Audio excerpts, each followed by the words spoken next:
Hi there. Okay, so for my project, I did Disney's animated story of Beauty and the Beast. What first got me interested on this topic was I remember a couple years ago when the live action version of Beauty and the Beast was coming out, starring Emma Watson. When that was first coming out, Emma Watson was invited to do an interview. I can't remember who with, but in the interview, the person conducting the interview asked Emma if she believed that the story of Beauty and the Beast perpetuated, idealized, or romanticized, or anything kind of like that, the idea of Stockholm Syndrome. And her answer was no.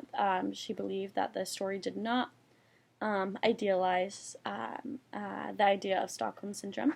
However, I just kind of thought a little bit differently, and that's kind of what sparked my interest to pursue this paper.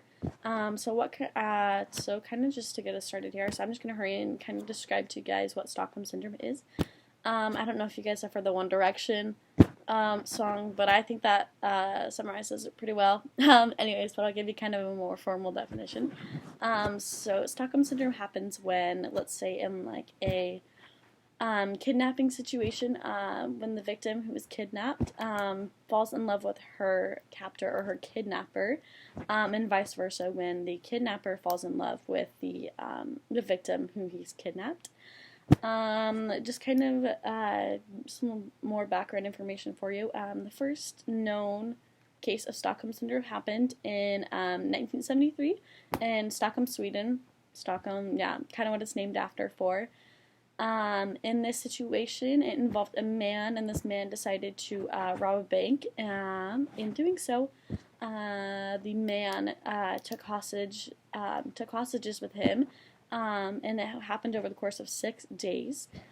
And during the course of those 6 days, the female victims, some of the female victims in the case actually fell in love or kind of established romantic feelings for the captor, and then the captor kind of established those positive feelings for his victims as well. In order to be, just kind of based on some of my research, in order to be qualified to meet the criteria as being diagnosed as having Stockholm Syndrome, you kind of need to meet 3 criteria. The first criteria is when the victim falls in love for their captor. And the second criteria is when the kidnapper or the person who, or like just the captor, not the captive, but the captor, falls in love with the person that he's taken. He or she has taken, sorry. The third criteria is met when the person who, when the captive doesn't want any harm or punishment of law or just harm in general to come upon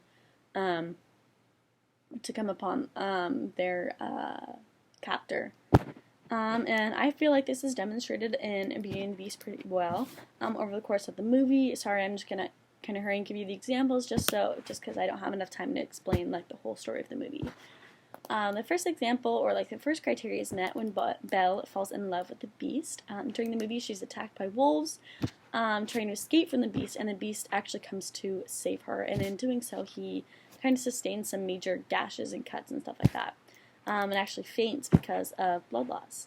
And so Belle decides to, instead of being able to leave, she decides to give up her freedom and stay with him in order to take care of his wounds. And that's kind of where we first see where she's fallen in love with him. And then the second criteria is met when the Beast falls in love with Belle.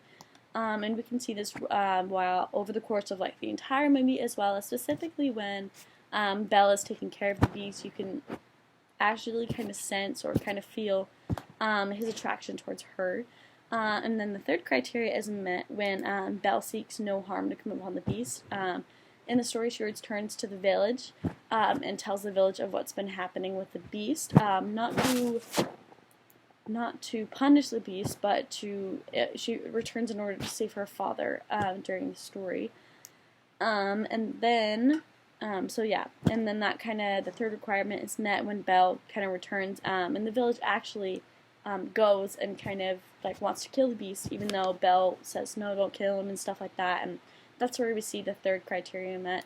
And so basically, that's kind of what I talked about over the course of my paper, and my thesis was kind of centered around those 3 points. One being that the captor must fall in love with their captive. 2 being that the captive must fall in love with the captor must fall in love with their captive, and then 3rd is that the captive, or the victim, doesn't want any harm to come upon their victim. So yeah, and that was basically it. If you guys have any questions or anything like that, let me know. So thanks for listening.